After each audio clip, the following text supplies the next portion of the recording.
اللهم صل وسلم على نبينا محمد وعلى آله وصحبه أجمعين. اللهم علمنا ما ينفعنا وانفعنا بما علمتنا وزدنا علما واجعلنا من الصالحين آمين يا رب العالمين. Alhamdulillah, segala puji bagi Allah SWT yang membimbing kita semua untuk kembali ke tempat yang mulia, melaksanakan amalan-amalan yang mulia. Kita mohon kepada Allah semoga seluruh amal ibadah kita diterima dengan penerimaan yang sempurna. Amin ya rabbal alamin. Baik jemaah rahimakumullah, kita akan melanjutkan kajian sirah Nabi sallallahu alaihi wasallam, perjalanan hidup Nabi Muhammad. Kata ulama, tidak pantas kita mempelajari sejarah hidup manusia yang lain sebelum kita mempelajari sejarah hidup Nabi Muhammad sallallahu alaihi wasallam. Karena dalam perjalanan hidup Rasulullah ada pelajaran hidup yang sangat penting, Bapak Ibu. Karena dalam perjalanan hidup Rasulullah SAW ya, ada syariat yang diturunkan oleh Allah Subhanahu wa taala, dan karena dengan mempelajari sejarah hidup Rasulullah akan bertambah rasa cinta kita kepada beliau. Bila rasa cinta itu bertambah, maka bertambah pula sunnah-sunnah beliau yang kita lakukan dalam kehidupan kita. Jemaah rahimakumullah. Baik, terakhir kita bahas sirahnya sampai mana? Hikmah perang Khandaq ya. Sekarang kita masuk perang Bani Quraidah. Di Madinah, Bapak Ibu, ada 3 klan Yahudi yang besar ya. Yang pertama Yahudi Bani An-Nadir, yang kedua Yahudi Bani Qainuqa, yang ketiga Yahudi Bani Quraidah. Jazakumullah. Pembahasan tentang Yahudi Bani An-Nadir ini sudah kita pelajari ya, dalam pertemuan beberapa bulan yang lalu, jamaah rahimakumullah ya, yang mana mereka diusir oleh Rasulullah dari kota Madinah Al-Munawwarah karena mereka melakukan 2 kesalahan besar. Yang pertama, mereka telah mengkhianati perjanjian dengan Rasulullah. Yang kedua, mereka melakukan percobaan pembunuhan terhadap Rasulullah SAW. Akhirnya mereka dikepung oleh kaum muslimin selama 10 hari. Lalu Allah mencampakkan rasa takut kepada hati mereka sehingga mereka menyerah dan meninggalkan kota Madinah Al-Munawwarah. Allah sebutkan dalam surah Al-Hasyr, jamaah rahimakumullah. Nah, kemudian Yahudi Bani Quraidah ini kasusnya hampir sama, Bapak Ibu. Tetapi keputusan Allah dan Rasulnya kepada Yahudi Bani Quraidah ini lebih parah dibandingkan Yahudi Bani An-Nadir. Karena Yahudi Bani Quraidah melakukan kesalahan yang lebih besar daripada yang dilakukan oleh Yahudi Bani An-Nadir. Jemaah rahimakumullah. Nah, baik. Perang Bani Quraidah. Baik, peperangan ini dilatar belakangi oleh pengkhianatan kaum Yahudi terhadap perjanjian damai yang telah mereka sepakati bersama umat Islam. Jadi ketika Nabi sampai ke Madinah dan Nabi menetap di Madinah, Bapak Ibu, itu salah satu program pokok beliau kan membuat piagam Madinah, membuat undang-undang Madinah, perjanjian Madinah. Nah, perjanjian itu diantaranya adalah diikat dengan orang Yahudi Bani Quraidah, jamaah rahimakumullah ya.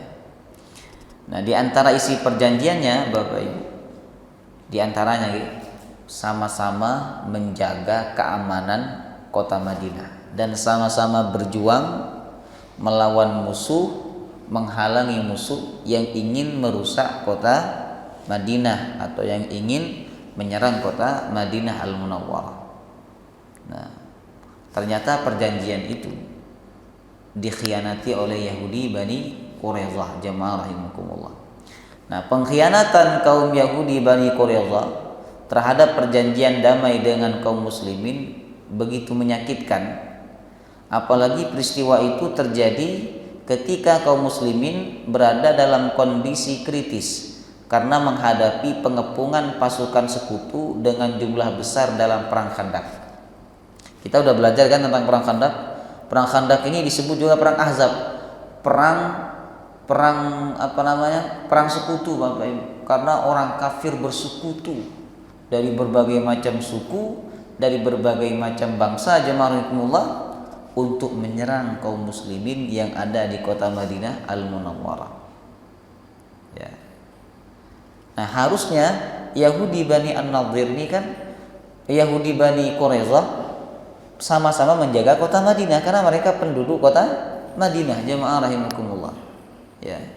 Tapi di saat-saat kritis, ya, Yahudi Bani Quraidah justru mengkhianati perjanjian damai dengan Rasulullah SAW. Dan mereka bergabung dengan pasukan sekutu, jemaah rahimakumullah. Ya. Pengkhianatan itu diprovokatori oleh Huyai bin Akhtab.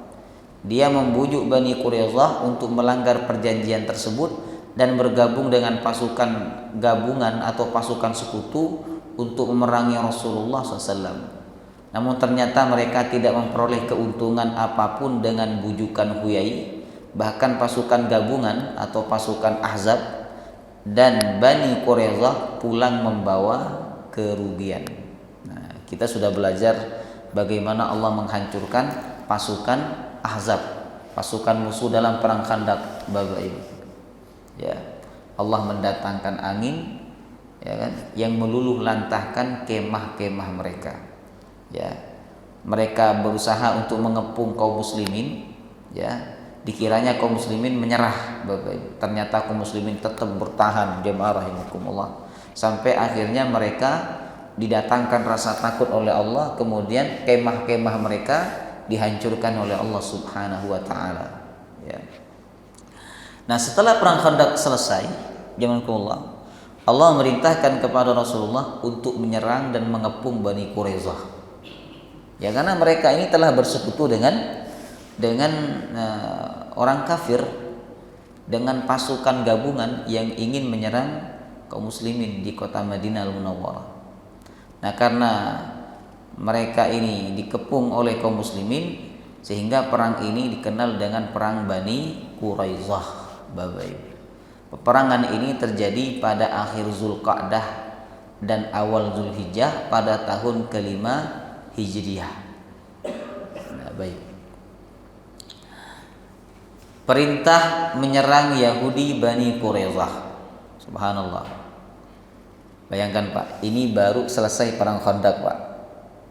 Musuh sudah mundur, mereka sudah pulang ke daerah mereka masing-masing. Yang dari Mekah pulang ke Mekah, yang dari tempat lain ya pulang ke tempat lain, jemaah rahimakumullah. Tapi setelah itu Allah Subhanahu wa taala tidak memberikan waktu istirahat kepada kaum muslimin. Allah langsung memerintahkan kaum muslimin untuk menyerang Yahudi Bani Quraidah. Nah, dikatakan bahwa setelah selesai perang Khandaq, Rasulullah SAW pulang ke Madinah dan meletakkan senjatanya. Ya, maksudnya pulang ke rumahnya. Karena beliau ketika perang Khandaq, Bapak Ibu, beliau kan bertahan di kota Madinah, ya. Tapi di pinggirnya, di perbatasan kota Madinah, jemaahkumullah. Ya. Setelah selesai perang Khandaq, beliau pulang ke rumahnya dan meletakkan senjata. Namun ketika beliau sedang mandi di rumah Ummu Salamah, beliau didatangi oleh malaikat Jibril alaihissalam dan mengatakan, ini perkataan malaikat Jibril, qad wada'ta as-silah wallahi ma wada'nahu fakhruj ilaihim qala fa ila aina qala ha huna wa asyara ila bani Quraidah. Kata malaikat Jibril, kalian sudah meletakkan senjata kalian? Demi Allah kami belum meletakkan senjata kami. Keluarlah menuju mereka. Rasulullah SAW bertanya, kemana? Jibril alaihissalam menjawab, ke arah sini. Jibril alaihissalam menunjukkan arah Bani Quraidah. Jadi Nabi baru meletakkan pedangnya. Yang rahimakumullah, malaikat Jibril datang, hai Muhammad, kamu telah meletakkan pedangmu sedangkan kami belum. Nah, keluarlah kata malaikat Jibril, keluar menuju kampung Bani Quraidah, serang mereka, kepung mereka. Menerima perintah ini, Rasulullah langsung bergegas untuk melaksanakannya dan menginstruksikan kepada para sahabatnya untuk segera bergerak menuju Bani Quraidah. Subhanallah baik. Jenengan dan kita semua ya sudah belajar bagaimana sulitnya kaum muslimin dalam perang Khandaq. Ya Pak, sulit Pak dalam perang Khandaq tuh. Mereka harus menggali parit kan selama berhari-hari Bapak Ibu. Ada di antara mereka yang gemeteran karena lapar.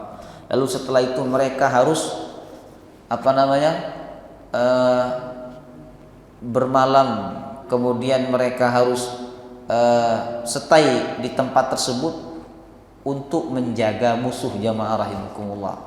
Ya kan, khawatir tiba-tiba berani menyeberangi parit dan masuk ke kota Madinah Munawwarah. Artinya apa? Mereka ini sangat capek tentunya. Ya, mereka sangat susah keadaannya. Tetapi tidak ada rasa capek sedikit pun ketika datang perintah dari Allah dan Rasulnya. Jemaah tidak ada rasa mengeluh sedikit pun. Nabi tidak mengatakan, aduh Jibril, saya ini loh baru datang, baru aja selesai melaksanakan perang Khandaq, ya, dan musuh baru saja keluar dari kota Madinah Al-Munawwarah, ya, mereka baru saja mengundurkan diri mereka. Ini baru datang dari peperangan, kata seakan-akan Nabi tidak pernah mengatakan seperti itu. Jemaah Allah, subhanallah. Nabi langsung mengatakan siap, lalu beliau bergegas melaksanakan perintah itu dan beliau menyuruh para sahabatnya untuk segera bergerak menuju Bani Quraidah. Jemaah rahimakumullah. Ya. Kemudian salat asar di kampung Bani Quraidah. Ini riwayat yang sering kita dengarkan. Alhamdulillah, ya. Jadi ketika Nabi menginstruksikan kepada para sahabatnya untuk segera ke kampung Bani Quraidah, karena malaikat Jibril belum meletakkan senjatanya. Ini dalil Pak bahwa malaikat pun ikut membantu kaum muslimin dalam peperangan. Jamaah rahimakumullah. Ya. Bahkan dalam suatu riwayat Bapak Ibu, malaikat Jibril berjanji kepada Nabi Muhammad, Muhammad, kami akan mengkawal engkau. Kami akan mengawal engkau dan kami akan membuat mereka Yahudi Bani Quraidah luluh lantah, hancur. Bentengnya kami akan hancurkan, kata malaikat Jibril alaihissalam. Kemudian Anas bin Malik menceritakan dalam hadis riwayat Imam Muslim bahwa lorong perjalanan Bapak Ibu. Jadi melewati satu kampung, kalau nggak salah kampung Bani Ghanim, jemaah rahimakumullah. Itu debu berterbangan karena pasukan malaikat Jibril alaihissalam. Jemaah rahimakumullah. Ya. Nah, kemudian Nabi memerintahkan kepada para sahabatnya untuk cepat-cepat berangkat ke Yahudi Bani Quraidah. Sampai-sampai Nabi menyuruh para sahabatnya untuk sholat asar di pemukiman Bani Quraidah. Berarti perkiraan ini Nabi sampai ke rumahnya waktu zuhur, ya. Dan para sahabat telah melaksanakan sholat zuhur, Bapak Ibu. Nah, baru selesai melaksanakan sholat zuhur, jemaah rahimakumullah, Nabi memerintahkan kepada mereka untuk apa? Cepat berangkat ke kampung Bani Quraidah. Bahkan Nabi berpesan, pokoknya jangan kalian sholat asar kecuali di kampung Bani Quraidah. Artinya apa? Nabi SAW ingin mereka cepat-cepat ke sana. Bapak Ibu. Kemudian Nabi mengatakan la yusalliyanna ahadun al-asra illa fi Bani Quraidah. Janganlah ada satupun yang sholat asar kecuali di perkampungan Bani Quraidah. Dalam riwayat yang lain dikatakan la yusalliyanna ahadun adh-dhuhra illa fi Bani Quraidah. Janganlah ada satupun yang sholat zuhur kecuali di perkampungan Bani Quraidah. Bagaimana mengkompromikan dua riwayat ini Bapak Ibu? Kata Imam Ibnu Hajar, yang pertama sholat asar itu ditujukan kepada sahabat yang sudah sholat zuhur. Jadi mungkin ada dua kelompok jemaah Allah. Sahabat yang sudah sholat zuhur, maka pesan Nabi, jangan kalian sholat asar kecuali di kampung Bani Quraidah. Untuk sahabat yang belum sholat zuhur, jemaah rahimakumullah, ya kan? Maka Nabi memerintahkan mereka untuk sholat zuhur di kampung Bani Quraidah. Mungkin berangkatnya sebelum zuhur Bapak Ibu. Ya, ini cara mengkompromikan dua riwayat yang berbeda jemaah rahimakumullah. Intinya hadis ini menunjukkan bahwa Nabi ingin para sahabat itu segera cepat-cepat datang menyerang kampung Bani Quraidah jemaah rahimakumullah. Perbedaan pendapat para sahabat. Nah, jadi para sahabat pun berbeda pendapat Bapak Ibu. Setelah mendapatkan instruksi dari Rasulullah untuk segera berangkat ke kampung Yahudi Bani Quraidah, para sahabat bergegas menuju ke kampung Bani Quraidah jemaah rahimakumullah. Ya. Di tengah perjalanan mereka mendapati waktu sholat asar.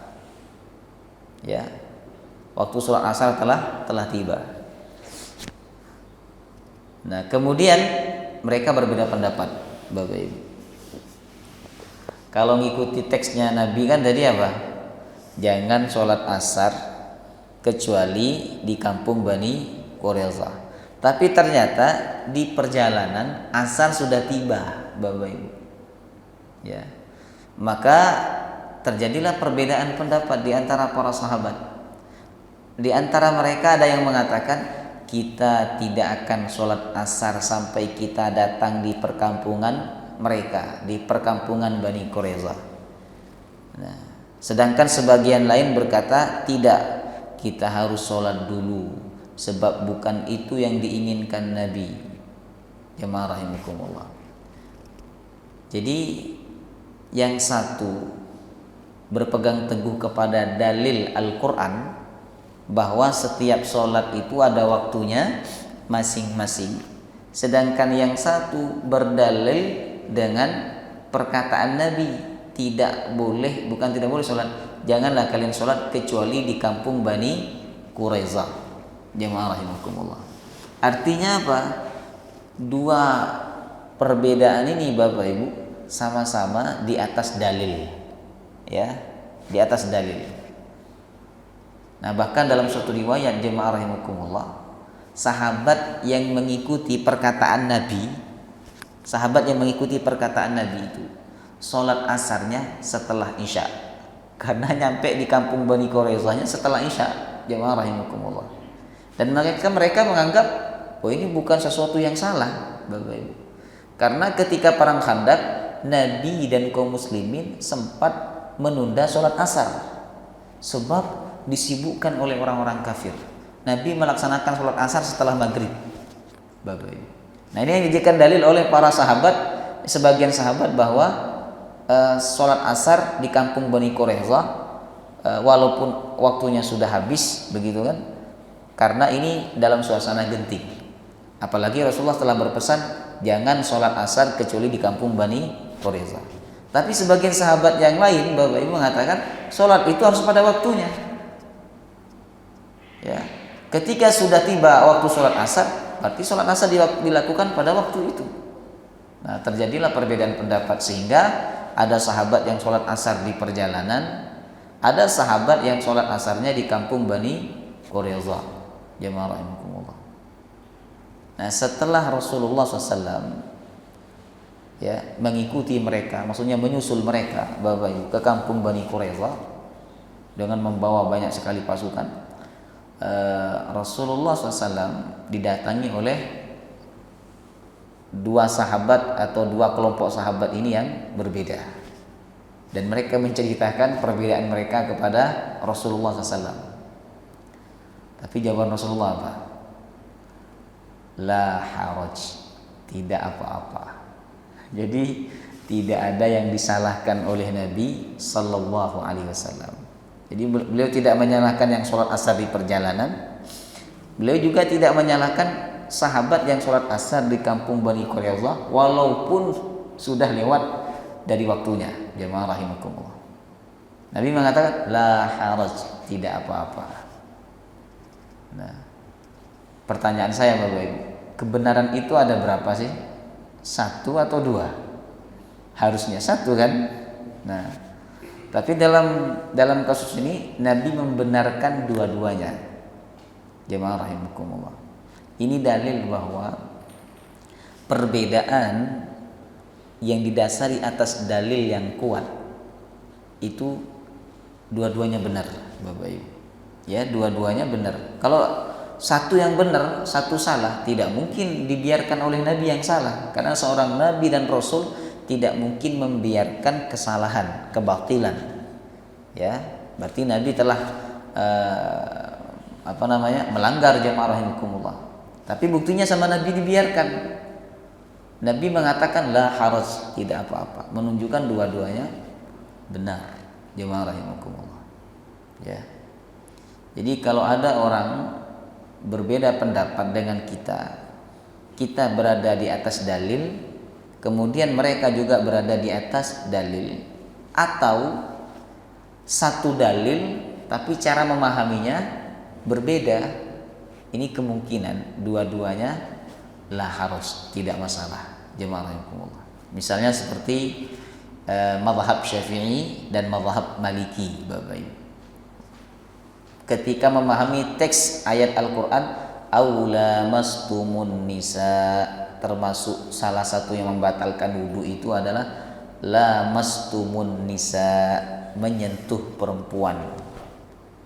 Nah, kalau dalam mazhab Syafi'i, menyentuh perempuan itu diambilkan dari teks ayat menyentuh perempuan yang bukan mahramnya tentu ya. Menyentuh, tidak ada penghalang, jemaah rahimakumullah, walaupun tidak ada syahwat, asal menyentuh batal wudunya dalam mazhab Syafi'i, Bapak Ibu.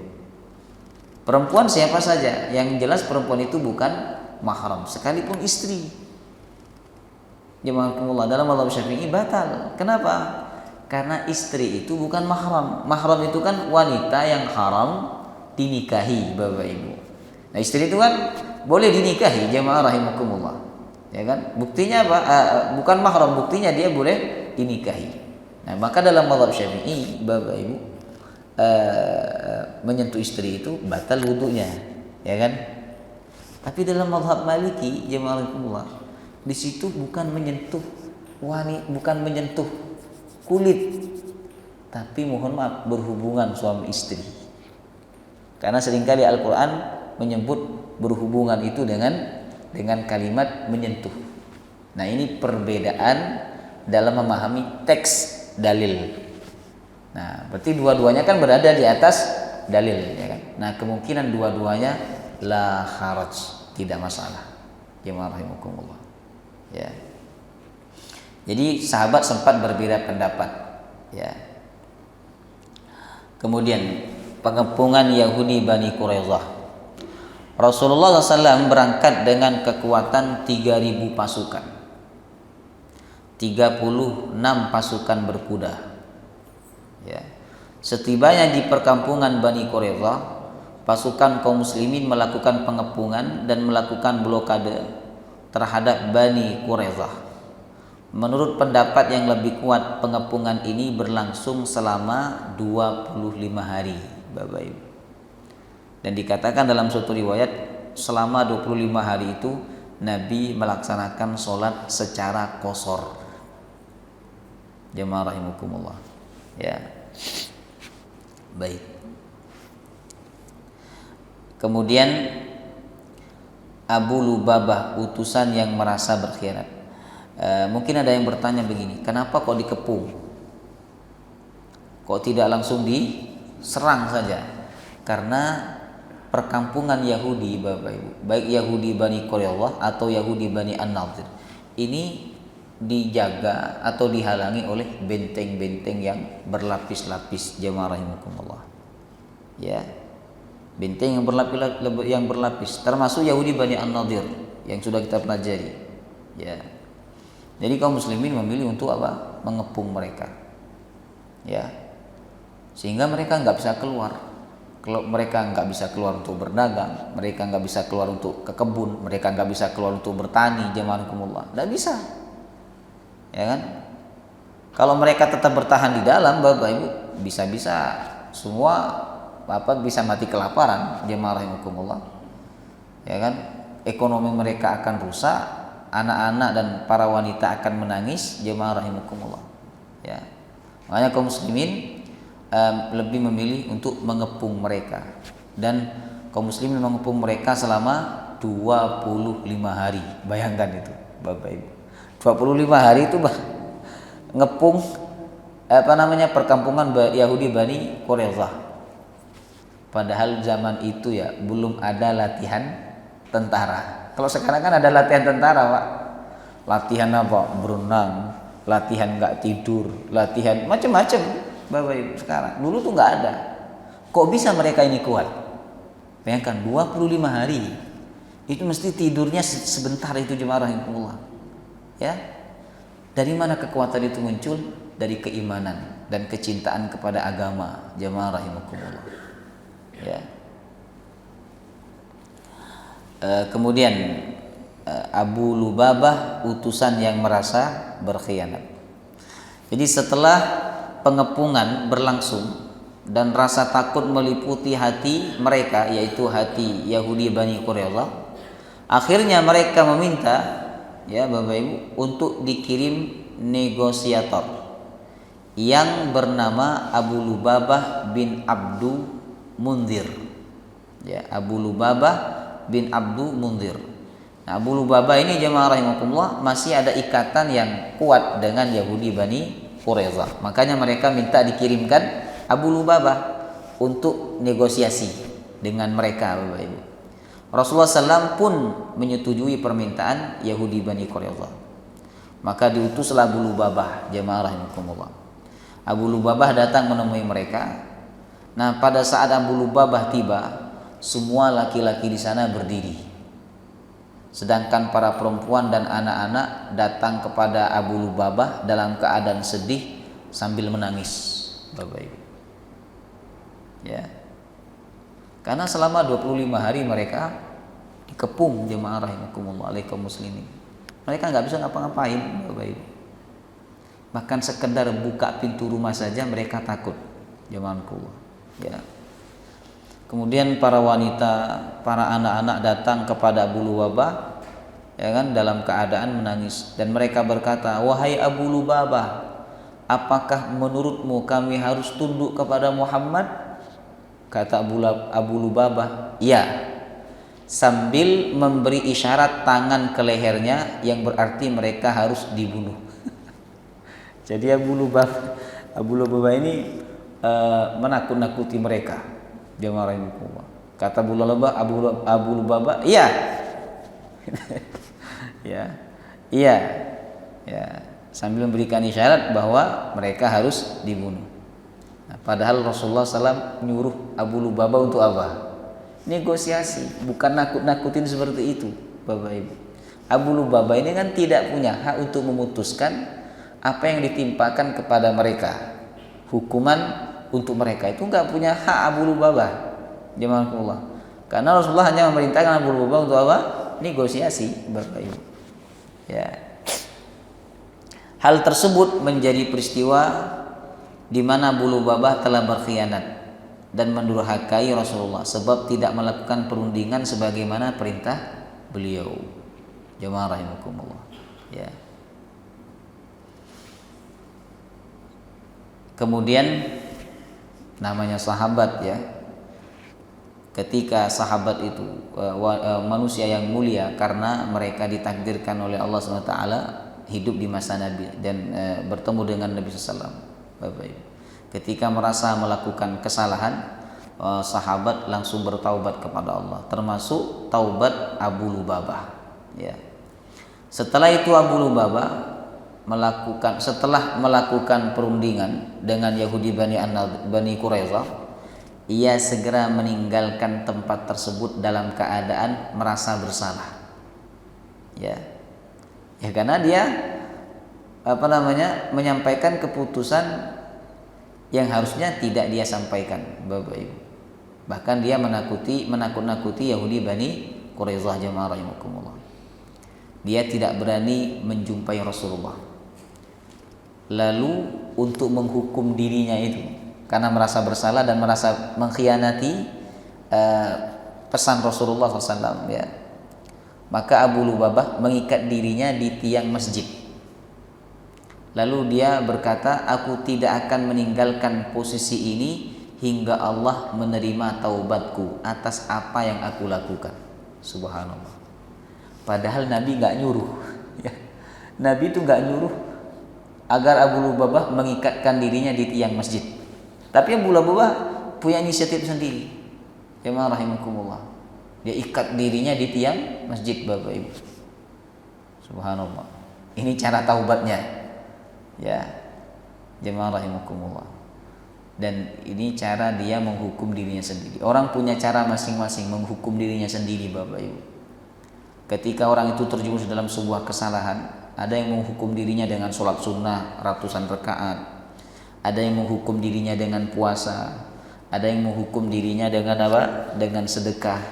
Sedangkan Abu Lubabah ini menghukum dirinya dengan apa? Mengikatkan dirinya di tiang masjid, dan dia berjanji tetap dalam posisi itu sampai taubatnya diterima oleh Allah Subhanahu wa ta'ala. Nah, Ibnu Hisham berkata, ia mengikatkan dirinya selama 6 hari. Ya. Istrinya datang untuk membuka ikatannya setiap kali datang waktu sholat.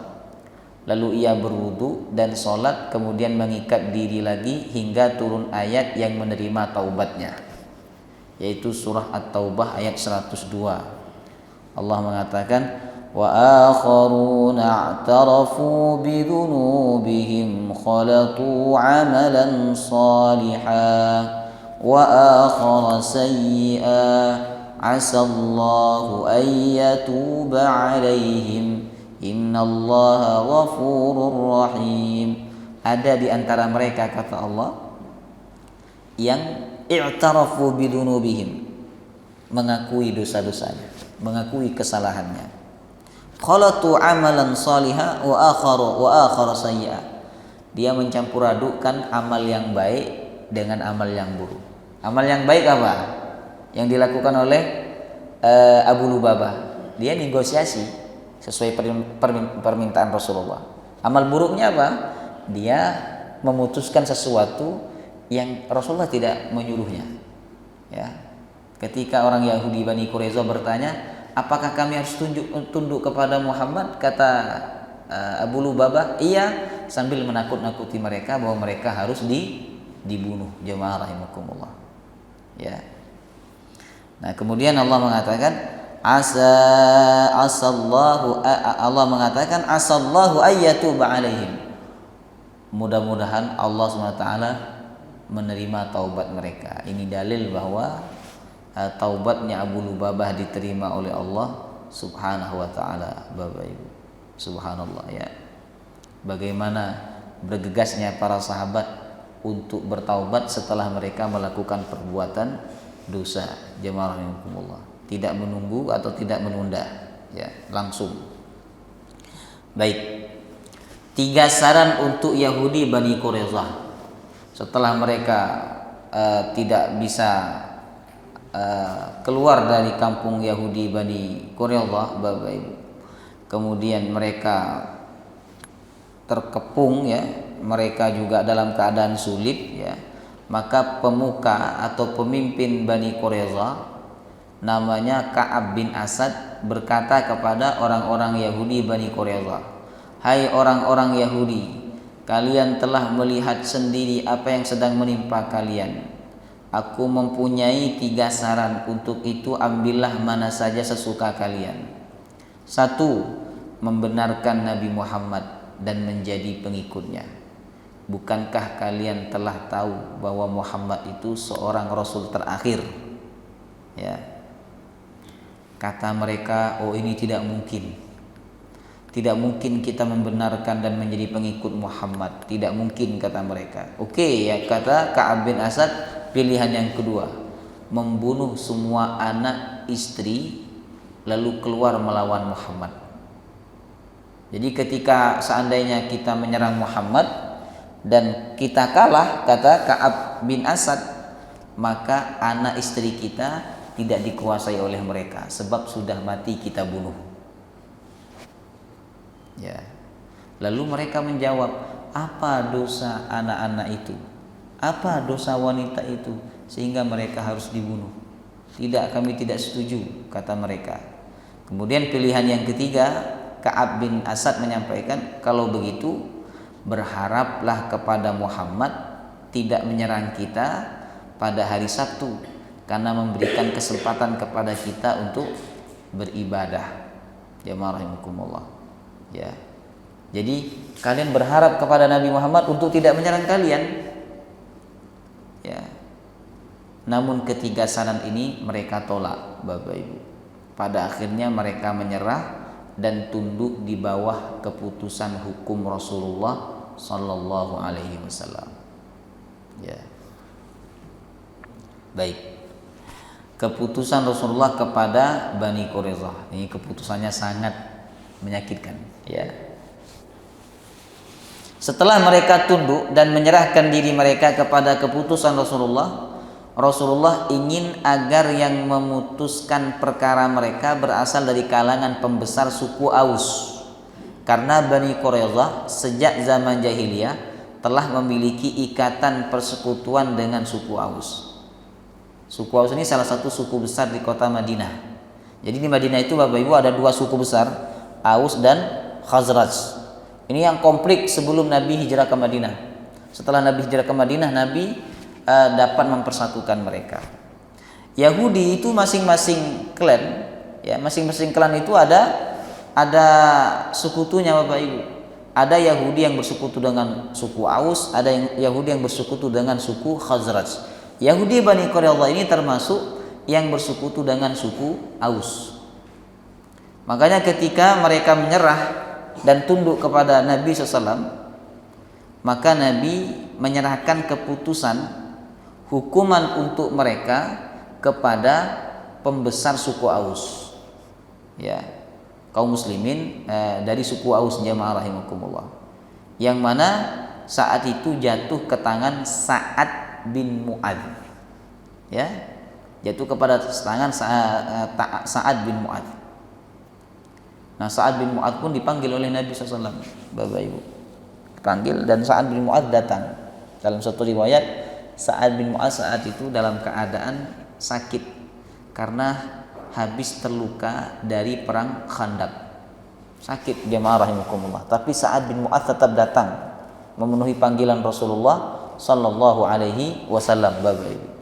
Kemudian setelah itu Rasulullah SAW berkata kepada orang-orang, ya, berdirilah kalian atas pemimpin kalian. Maka Yahudi Bani Quraidah berdiri untuk menghormati siapa? Sa'ad bin Mu'adz, jamaah rahimakumullah.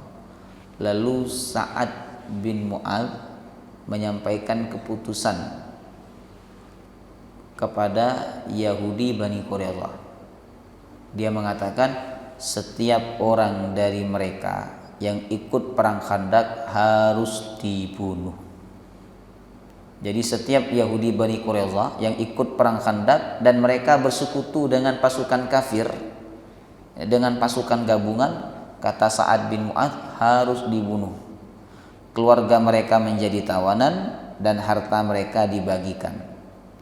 Kemudian Rasulullah menyahut, Kata Rasulullah, engkau telah memutuskan perkara mereka sesuai hukum Allah.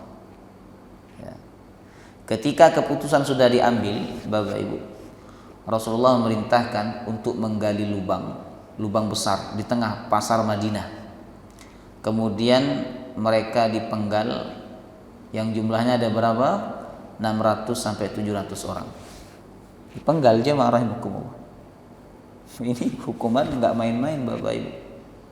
Ya, dipenggal lalu dimasukkan ke dalam lubang yang besar itu. Jemaah rahimakumullah. Tidak ada wanita yang dipenggal kecuali hanya satu, karena ia memukul Suwaid bin Samit dengan batu hingga sahabat tersebut mati. Jemaah rahimakumullah. Baik. Mungkin ada yang bertanya begini, kok sadis sekali sampai dipenggal, ya kan? Mungkin dia bertanya, jemaah rahimakumullah. Nah, keputusan ini Bapak Ibu sebenarnya keputusan yang wajar ya, dengan beberapa alasan. Yang pertama, Yahudi Bani Quraisyah telah melanggar janji yang disepakati dengan Rasulullah SAW. Yang kedua, jemaah rahimakumullah, mereka berkhianat kepada Rasulullah ketika suasana saat genting, sangat genting, di mana Nabi SAW saat itu dan kaum muslimin diserang oleh pasukan gabungan sejumlah 10.000 orang, kemudian mereka ikut bergabung juga Bapak Ibu untuk menyerang kaum muslimin. Ya. Yang ketiga, jemaah rahimakumullah, mereka ini kan penduduk Madinah, harusnya mereka menjaga kota Madinah dari serangan musuh. Ternyata mereka ikut dengan musuh untuk menyerang kota Madinah Al-Munawwarah, Bapak Ibu. Jadi kesalahan mereka ini sangat besar sekali, sehingga hukuman mati dijatuhkan kepada mereka. Dipenggal jemaah Allah, satu persatu dipenggal Bapak Ibu, sebanyak 600 sampai 700 orang. Jemaah rahimakumullah. Ya. Baik, setelah itu keluarga mereka menjadi tawanan dan harta mereka menjadi milik kaum muslimin. Dibagikan sebagaimana cara Allah membagikan harta rampasan perang, Bapak Ibu. Ya. Baik, kita ambil pelajaran dari sirah ini ya. Yang pertama, sikap seorang muslim melaksanakan setiap perintah Allah dan Rasulnya, bahkan harus bersegera melaksanakannya sekalipun berat. Tidak ada lagi kata nanti atau menunda, sebagaimana para sahabat ketika mereka baru saja tiba di Madinah sepulang dari perang Khandaq, langsung bergegas menuju Bani Quraisyah karena perintah Allah dan Rasulnya. Kita Pak capek pulang kerja cari nafkah, dipanggil sama Allah untuk sholat, Allahu Akbar, bergegas datang. Karena sahabat lebih capek daripada kita, jemaah rahimakumullah. Dan mereka harus bergegas perang lagi Bapak Ibu ke kampung Bani Quraisyah. Ya.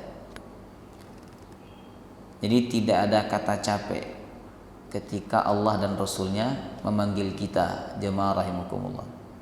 Yang kedua, bolehnya berijtihad dalam memahami teks syar'i atau teks nas ya, apabila memenuhi syarat sebagai mujtahid, sebagaimana yang dilakukan para sahabat dalam memahami perintah Nabi untuk tidak sholat asar kecuali di kampung Bani Quraisyah. Ini boleh Pak, tapi yang boleh ini mujtahid ya, orang yang punya kompeten untuk berijtihad.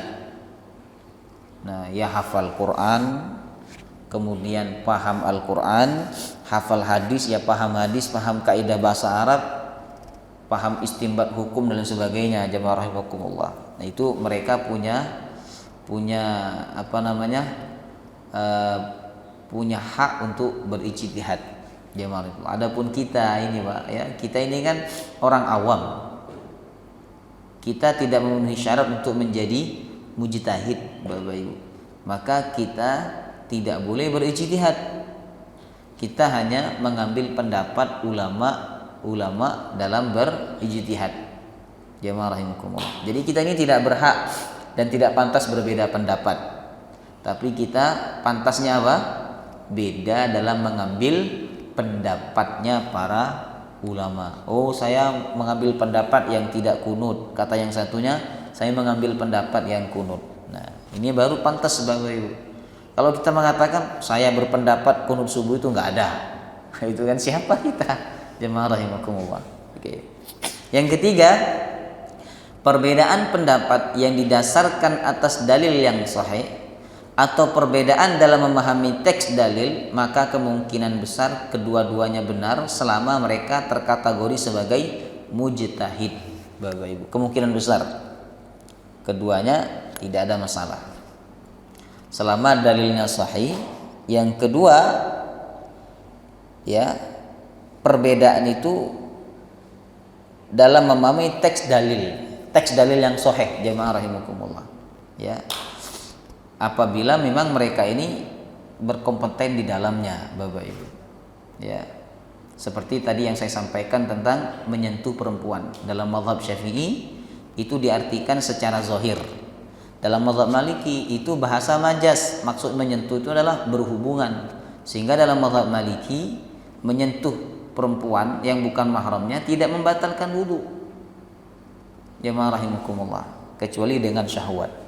Ya. Baik.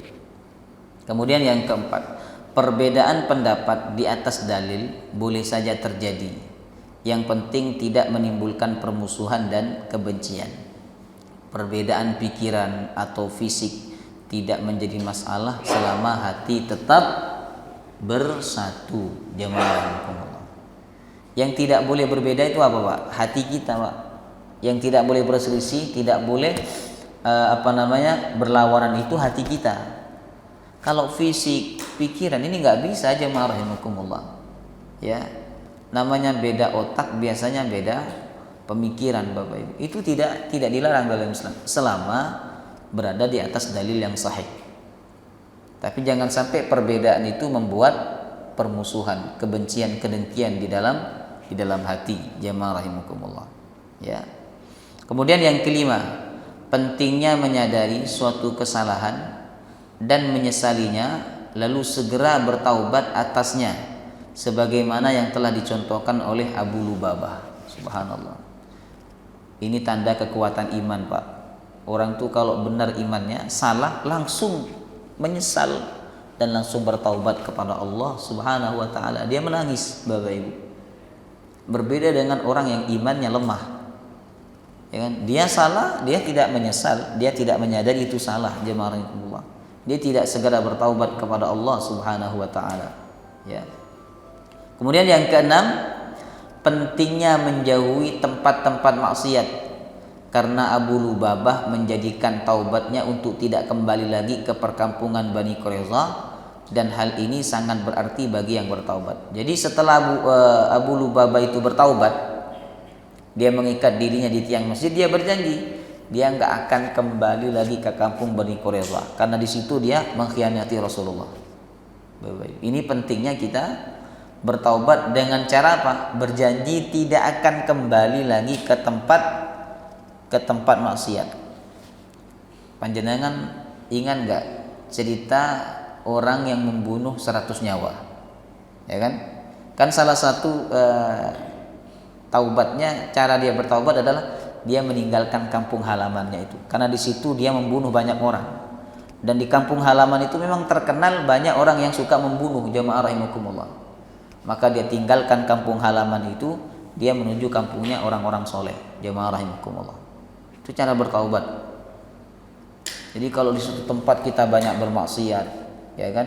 Kalau di satu tempat kerja orang itu banyak bermaksiat, banyak berbuat dosa, maka cara bertaubat diantaranya adalah dia tinggalkan tempat itu, dia cari tempat yang lain, jamaah rahimakumullah. Ya. Kemudian yang ketujuh, Bapak Ibu, pentingnya menghormati orang yang memiliki kedudukan dan orang yang lebih tua, baik karena usia, ilmu maupun kedudukan. Sebagaimana yang dicontohkan Rasulullah saat sahabat Sa'ad bin Mu'adz datang, beliau berkata, berdirilah untuk pemimpin kalian. Jadi waktu Sa'ad bin Mu'adz datang ke Yahudi Bani Quraidah, Nabi berkata, berdirilah kalian untuk pemimpin kalian. Mereka berdiri. Ini dalil. bolehnya menghormati orang yang memiliki kedudukan. Makanya dulu waktu saya di pesantren, Bapak Ibu, itu kalau kiai datang, ya kan, santri-santri pada berdiri, jemaah rahimakumullah, ya, untuk memberikan apa? Penghormatan, Bapak Ibu. Ya. Jadi kalau ada seorang tokoh, misalnya presiden, wali kota, bupati datang, kita berdiri. Kalau dia lewat di depan kita, jemaah rahimakumullah. Berdiri itu bukan berarti dia orang yang mulia buatan Bapak Ibu, tapi kita menghormati dia sebagai orang yang memiliki kekuasaan atau kedudukan, jemaah rahimakumullah. Ya. Yang terakhir ya, yang ke-8, negara boleh mengambil keputusan untuk membunuh orang yang melanggar perjanjian. Dan sampai saat ini banyak negara yang menetapkan hukuman membunuh para pengkhianat bangsa. Masih ada kan? Masih, Bapak Ibu. Di negara-negara tertentu para koruptor itu dihukum mati karena dianggap sebagai pengkhianat bangsa. Jamaah rahimakumullah. Ya. Indonesia pun harusnya bisa menerapkan ini ya. Para pengkhianat bangsa itu ya diantaranya adalah koruptor, Bapak Ibu.